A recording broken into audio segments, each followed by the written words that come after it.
Assalamualaikum warahmatullahi wabarakatuh. Perkenalkan, nama saya Muhammad Reja Pahala PZ.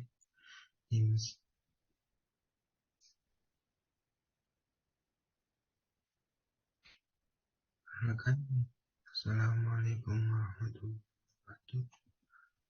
Perkenalkan, nama saya Muhammad Reja Pahala PZ. NIM 1214070078. Saya kelas MHU 4P. Di sini saya akan menjelaskan materi tentang manasik haji. Nah, langsung saja untuk pengertian haji. Haji secara bahasa adalah al-qasdu, menyengaja. Haji adalah berkunjung ke Baitullah, Masjidil Haram dengan tujuan beribadah. Selanjutnya yaitu dalil haji. Pada surat Al-Imran, A'udzubillahi minasyaitonirrajim. Bismillahirrahmanirrahim. Fihi ayatun bayyinatun maqamu Ibrahim wa man dakhalu kana amina walillahi 'alan nasi hajjul baiti man istata'a ilaihi sabila wa man kafara fa innallaha ghaniyyun 'anil 'alamin. Terus lanjut ke dalil haji dan umrah. Pada surat Al-Baqarah dari panggilan ayat 196 surat Al-Baqarah. A'udzubillahi minasyaitonirrajim. Bismillahirrahmanirrahim. Wa atimul hajja wal umrata lillah. Yang artinya, dan sempurnakanlah ibadah haji dan umrah karena Allah. Nah, syarat wajib haji. Syarat wajib haji yaitu yang pertama Islam itu berarti beragama Islam, yang kedua baligh atau dewasa, yang ketiga berakal sehat, yaitu mereka sadar melakukan hajinya itu. Yang keempat merdeka. Merdeka itu apa? Bukan budak maksudnya. Nah, yang terakhir istitha'ah. Jadi orang-orang yang wajib untuk walaupun haji ini adalah rukun iman yang kelima, tetapi wajib hajinya hanya dilakukan untuk orang-orang yang mampu melaksanakan ibadah haji, baik dari segi jasmani, rohani, ekonomi, dan keamanan. Lanjut. Nah, ada rukun umroh dan rukun haji di sini. Untuk rukun umroh sendiri itu adalah ihram, ada tawaf, ada sa'i, ada al-hauq atau tahlul, bercukur. Nah, yang kelima ini tertib. Maksud tertib sini adalah berurut-urut dari urutan pertama sampai akhir. Nah, untuk rukun haji sendiri berbeda, yaitu ada ihram, wukuf di Arafah, tawaf, sa'i, dan tahlul. Nah, untuk wajib haji itu ada 6. Yang pertama ihram dari mikot, terus mabit di Muzdalifah, terus mabit di Mina, terus membuat jumroh ula, uso, dan akobah. Yang kelima tawaf wada. 6. Meninggalkan larangan-larangan ihram. Nah, ada perbedaan rukun dan wajib haji antara rukun haji dan wajib haji. Nah, untuk rukun haji adalah suatu perbuatan yang harus dikerjakan dan apabila ditinggalkan tidak bisa diganti dengan dam dan hajinya tidak sah dan harus dikodok atau diganti pada tahun berikutnya. Nah, untuk wajib haji tersendiri adalah suatu perbuatan yang harus dikerjakan dan apabila ditinggalkan harus membayar dam dan hajinya tetap sah. Nah, untuk yang pertama pengertian ihram. Ihram ialah niat memulai atau mengerjakan ibadah haji atau umroh. Ihram itu ada haji, ada umroh ya. Nah, ihram haji dan umroh. Ada haji tamattu, haji ifrad, dan haji qiran. Nah, haji tamattu ini mengerjakan ibadah umroh terlebih dahulu, kemudian ibadah haji. Nah, untuk ihram haji ifrad itu mendahulukan perjalanan haji daripada umroh. Nah, untuk ihram haji qiran itu mengerjakan haji dan umroh dalam waktu yang bersamaan atau sekaligus. Nah, untuk niat hajinya itu terus beda. Ada 2 atau bisa kita gabungkan, yaitu nawaitul hajja wa haramtu bihi lillahi ta'ala labaik Allahummal hajja. Terus untuk niat umrohnya nawaitul umrata wa haramtu biha lillahi ta'ala dan setelah baik Allahumma bil umroh. Nah, untuk niat haji qiran tersendiri berbeda, yaitu nawaitul hajja wal umrata wa haramtu bihi lillahi ta'ala. Itu niat haji qiran itu haji dan umrah itu digabung. Labaik Allahumma al-hajja wa umratan. Nah, untuk ihram harus dilakukan dan dimulai pada waktu dan dari tempat yang ditentukan. Apa-apa sih mikot? Nah, mikot ini ada dua macam. Ada mikot Yamani dan mikot Makani. Nah, mikot Yamani ini tersendiri adalah yaitu mikot pada waktu pelaksanaannya atau pelaksanaan ibadah haji atau umroh. Nah, untuk mikot Makani ini adalah tempat-tempat di mana kita melaksanakan ihram. Nah, ada mikot Makani, Yamani. Di sini ada konsep tentang mikot Makani, Yamani, dan biasanya mikot Makani ada yang mukim di Mekah dan tidak mukim di Mekah. Nah, untuk mikot Yamani ini untuk umroh yang kuning ya, dan untuk yang biru. Jadi mikot Yamani untuk umroh bisa kapan saja. Nah, kecuali pada musim haji. Maksudnya pada bulan-bulan, pada hari-hari yang diharamkan. Nah, dilanjut untuk mikot Yamani pada haji, yaitu pada Syawal, waktu Syawal, Dzulqa'dah dan Dzulhijjah. Nah, untuk mikot Yamani tersendiri, umroh itu sepanjang tahun ada di sini. Untuk haji itu Syawal, Dzulqa'dah dan 10 hari bulan Dzulhijjah. Nah, untuk mikot Makani yang tidak mukim di Mekah, nah ada dari daerah asal Zulhalifah. Misalkan kita dari Mekah, dari Indonesia turun di Jeddah terus langsung turun ke Madinah atau Bandara Madinah. Nah, itu mikotnya bisa di Bir Ali. Untuk biasanya umroh ya, biasa dilakukan oleh umroh itu di Bir Ali. Terus yang dari Syam, Mesir, Maroko itu di Juhfah.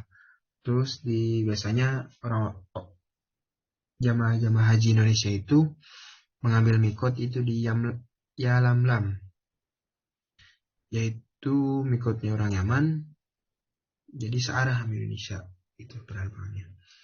Jadi bisa ada berpendapat para ulama bisa niatnya itu di Jeddah, Bandara Jeddah, King Abdul Aziz, dan ada juga, tapi itu menurut MUI juga itu udah disahkan boleh di situ. Tapi ada yang udah bersiap sebelum pemberangkatan udah pakai ihram. Ntar pas di pesawat, di atas pesawat, dia niat melakukan ihram. Biasanya ya seperti itu. Terus ada yang masri, terus Nazirul Hijaz dan Nazirul Yaman, di Dejatul Ira, Kornul Manazil, yang itu gambaran-gambaran mikot-mikotnya ya. Nah, ini ada mikot haji. Ada dari Zulhulaifah, Juhfah, Dejatul Ira, terus Yalamlam, Kornul Manazil. Terus mikot Makani umroh bagi yang mukim di Mekah ada Jironah, Tanim, Hudaybiyah. Seperti tadi, ini ada Tanim dari 5 km dari Mekah, terus Hudaybiyah 29 km, terus Jakarana 20 km. Nah, sunah ihram. Yang pertama, membersihkan badan sebelum ihram, terus memotong kuku, mencukur rambut, dan bulu ketiak.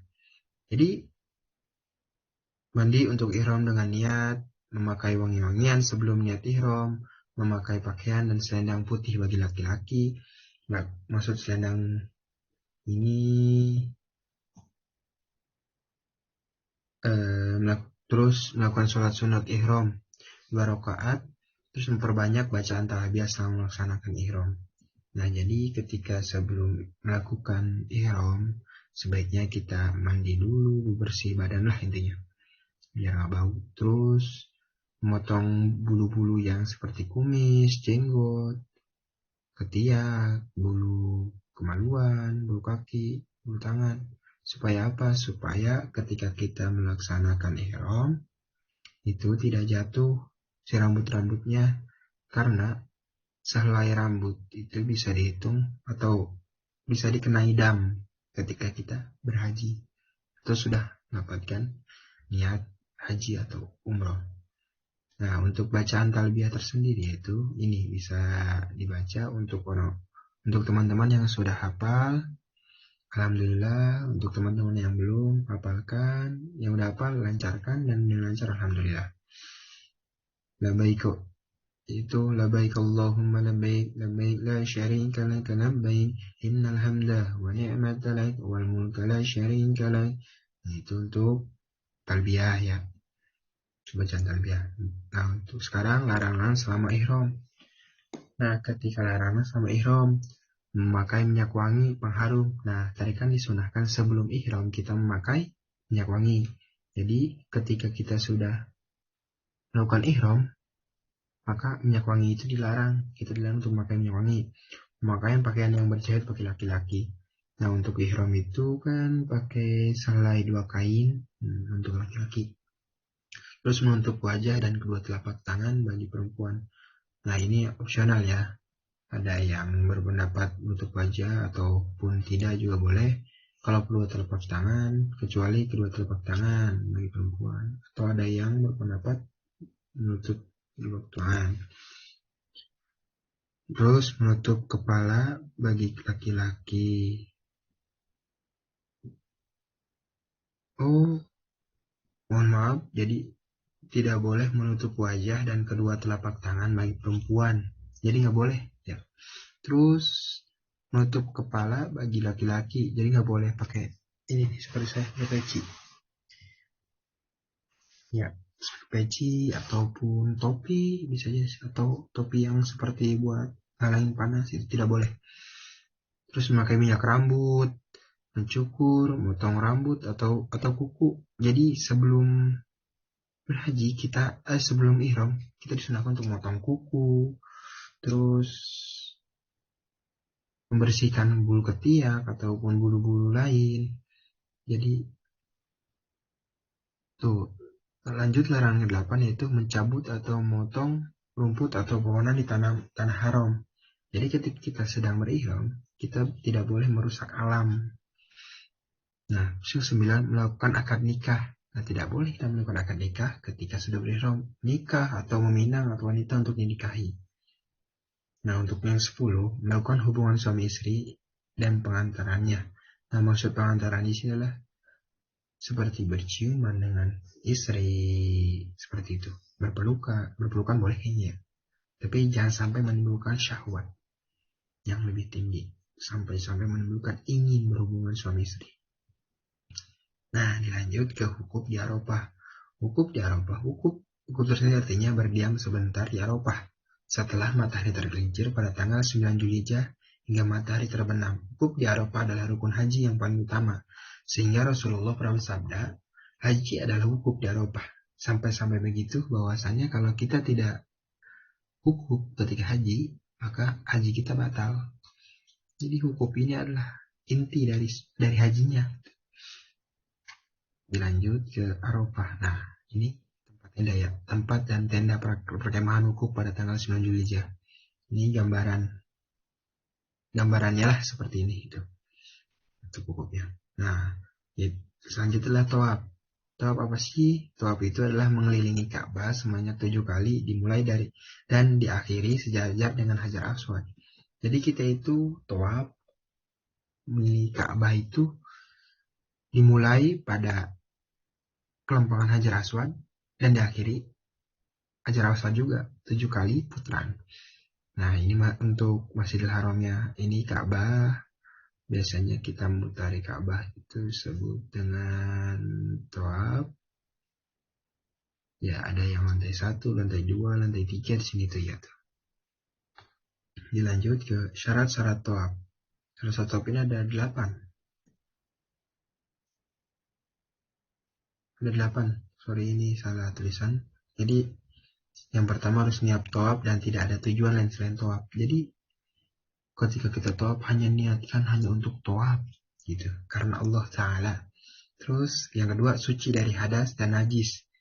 Jadi untuk perempuan yang haid, perempuan yang pokoknya haid ya itu ya, nifas gitu begitu, dilarang untuk melakukan tawaf ini karena syarat tawaf ini adalah suci dari hadas dan najis. Nah, yang ketiga itu menutup aurat. Terus yang keempat melalui tawaf dari Hajar Aswad. Yang 5 dilaksanakan 7 putaran dengan yakin. Nah, dengan yakin, maksud dengan yakin ini seperti kita sholat, berapa rakaat kita harus yakin gitu. Oh ini udah 3 rakaat, ini udah 4 rakaat gitu. Jangan sampai kita melakukan 7 kali putaran ragu-ragu gitu. Udah 7 belum, udah 7 belum, udah 7 belum, seperti itu. Lanjut yang ke-6 itu tawaf dilakukan di dalam Masjidil Haram. Tawaf harus dilakukan di luar Ka'bah selama mengerjakan tawaf. Nah, masa kita melakukan tawaf di dalam Ka'bah gitu, kan enggak ya, ini banget ya. Jadi tawaf itu harus dilakukan di luar Ka'bah selama mengerjakan tawaf. Nah, terus yang ke-8 nih, saya lupa nggak dituin nomorin. Ka'bah harus berada di sebelah kiri orang yang tawaf. Jadi ini seperti jarumnya. Nah, lanjut ke sunnah tawaf.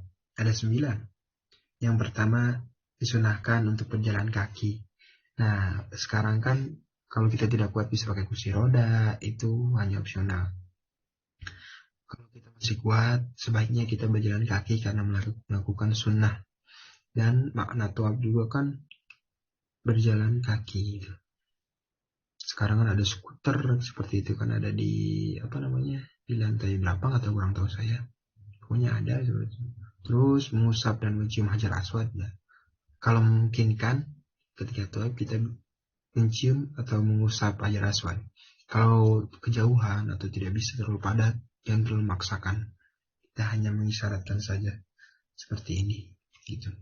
Nah, dilanjut memperbanyak doa dan zikir selama tawaf. Terus mempercepat langkah kaki pada 3 bulan pertama bagi laki-laki. Jadi tambah cepat aja gitu. Tapi jangan lari karena banyak orang. Hanya lari kecil lah seperti itu. Terus melilitkan selendang kain ihram di bawah ketiak kanan dan kedua ujungnya di atas bahu kiri. Ini untuk sunnahnya. Terus bersegera di antara setiap tawaf. Jadi tawaf itu berlarian kecil. Bersikap rendah hati dan khusyuk selama tawaf, terus melakukan sholat sunnah 2 rakaat setelah tawaf. Nah, ini untuk contoh ketika tawaf di Masjidil Haram. Nah, ini untuk gambaran ketika kita tawaf. Ini ada Hajar Aswad nomor 1, berarti kita mulai di sini. Nah, itu nomor 2 pintu Ka'bah, yang nomor 3 talang air, Hijrah Rahmah, terus pondasi Ka'bah, Hajar Ismail, Multazam, makam Nabi Ibrahim, rukun sudut Hajar Aswad nomor 8 ya. Di atasnya. Rukun Yamani, rukun Syamsi, rukun Iraki, dan kelambu kiswah Ka'bah dan garis arah pertama. Nah, selanjutnya itu yang ketiga adalah sa'i. Sa'i adalah berjalan dari Bukit Sofa ke Bukit Marwah. Dan sebaliknya sebanyak 7 kali yang dimulai dari Bukit Sofa dan berakhir di Bukit Marwah. Nah, ini untuk tempat sa'inya itu. Ya. Orang sedang berjalan-jalan di tempat sa'inya. Contoh-contoh tempat sa'i ini. Nah, gambar-gambar ya. Nah, untuk syarat-syarat sa'i ada niat sa'i dan tidak ada tujuan selain sa'i. Dimulai dari Sofa dan berakhir di Marwah. Sa'i umroh dilakukan sudah tawaf umroh. Sa'i haji dilakukan sudah tawaf ibadah. Tawaf yang sebelum sa'i harus tawaf yang sah. Sa'i dilakukan 7 kali putaran dengan yakin. Sa'i dilakukan di tempat sa'i, Sofa dan Marwah. Nah, yang keempat adalah tahlul. Tahlul ialah keluar dari ihram. Maksud tahlul ini udah selesai itu ihramnya, memutus ihram. Dengan cara apa? Tahlul dilaksanakan dengan cara menggundul atau mencukur atau menggunting rambut paling sedikit di 3 helai rambut. Orang yang sudah bertahlul maka dibolehkan baginya melakukan hal yang sebelumnya dilarang oleh Allah. Dilarang selama berihram. Jadi tahlul itu adalah akhir dari rangkaian segala sesuatu. Mengakhiri ihram kita gitu, niat ihram kita. Tahlul. Jadi larangan-larangan ihram diperbolehkan seperti tadi mandi pakai minyak wangi, mencabut ketiak, terus memotong kuku ataupun yaitu berhubungan suami istri. Nah, tahlul ini gambar-gambar orang yang sedang tahlul. Contohnya. Nah, wajib haji ada 6. Ihram dari Mikot, terus mabit di Musdalifah, terus mabit di Mina, terus melontar jumroh ula, uso, dan akobah. Terus ada tawaf wada dan mengikat larangan ihram. Ihram dari mikot. Ihram harus dilakukan dan dimulai pada waktu dari tempat yang telah ditentukan. Terus yang kedua, mabit di Musdalifah. Mabit adalah berhenti sejenak atau bermalam beberapa hari untuk mempersiapkan segala sesuatu dalam pelaksanaan melontar jumroh. Nah, mabit di Musdalifah dilakukan tanggal 10 Zulhijjah, yaitu lewat tengah malam setelah melaksanakan wukuf di Arafah. Nah, untuk Musdalifah, jamaah haji sedang mabit nih di gambar orang-orang atau jamaah haji yang sedang mabit di Musdalifah pada tanggal 10 Zulhijjah. Nah, untuk doa mabit di Musdalifah saja ada, yaitu Allahumma hadhil muzdalital jum'ati fihal asinatu mukhtalifatan tas'aluka hawi au ija mutanawwa'atan faj'alni mimman da'aka fastajabta lahu wa tawakkal 'alaika fakaffaitahu ya arhamar rahimin. Yang artinya, ya Allah, sungguhnya di Musdalifah ini telah berkumpul orang-orang dengan macam-macam bahasa yang memohon kepadamu keperluan yang juga beraneka ragam.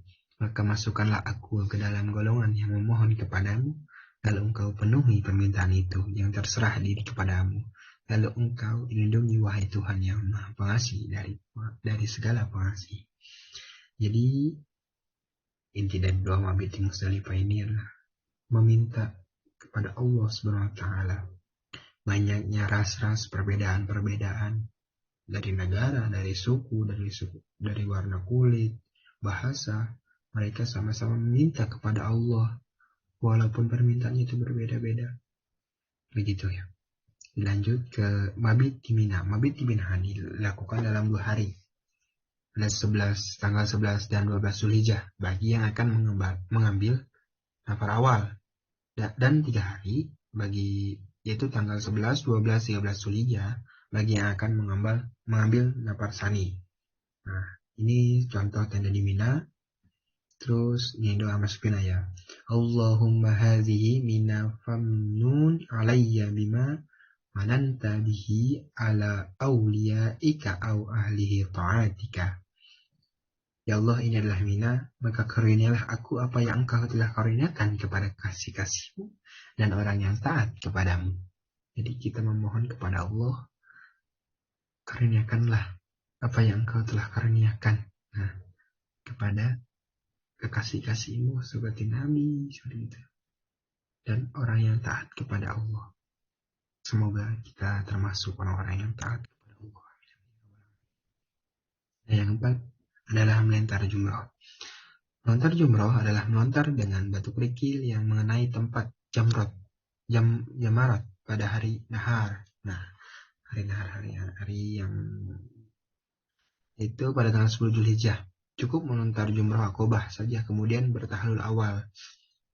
Hanya bertahlul awal. Nah, sedangkan pada hari tasyrik, pada tanggal 11, 12, dan 13 Zulhijjah, melontar jumroh ula, usto, dan akobah. Nah, ini tempat-tempat jumroh terlewat kita ke Mina atau Arafah. Dari Mina, terus kita jumroh ula, terus itu balik lagi, terus kita jumroh usta, jumroh akobah. Setelah itu kita bisa ke Mekah untuk lakukan sa'i. Nah, ini untuk contoh melontar jumroh. Ini jamarat nih, ini gambaran untuk tempat melempar jumroh. Nah, untuk doa melempar jumroh itu Bismillahi Allahu Akbar rajiman li syayatin wa ridhan lirrahman Allahumma ij'alhu hajja mabruran wa sa'yan maskuran. Artinya, dengan nama Allah Maha Besar, kutukan bagi segala setan dari ridho bagi Allah yang Maha Pengasih. Ya Allah Tuhanku, jadikan ibadah hajiku ini haji yang mabrur saya yang diterima. Jadi ini ketika ini tuh mengisyaratkan kita melemparkan batu-batu kita itu kepada syaitan sambil melempar jumroh. Sambil melempar kita membaca ini ya, Bismillahi Allahu Akbar rajaman, atau bisa Bismillahi Allahu Akbar, lempar langsung, lebih singkatnya seperti itu. Nah, lanjut ada tawaf wada. Tawaf wada artinya tawaf perpisahan atau tawaf pamitan. Nah, yaitu ketika dilaksanakan pada hendak meninggalkan Mekah dan akan kembali pulang ke rumahnya masing-masing atau kembali ke Indonesia gitu untuk jamaah-jamaah kita. Tawaf wada dilakukan dengan ketentuan seperti biasa. Jadi tawaf wada ini dilakukan dengan ketentuan biasa seperti tawaf seperti biasa lah. Gitu. Dan diakhiri dengan sholat sunnah tawaf 2 rakaat tanpa sa'i, tanpa melakukan sa'i ya. Nah, ini untuk urutan haji. Jadi berangkat dari pemandukan atau dari hotel, terus persiapan menuju Arafah di 8 Zulhijjah, terus wukuf di Arafah 9 Zulhijjah, terus mabit di Muzdalifah 10 Zulhijjah. Terus kita berada di Mina ya pada tanggal 10, 11, 12, 13 Zulhijjah.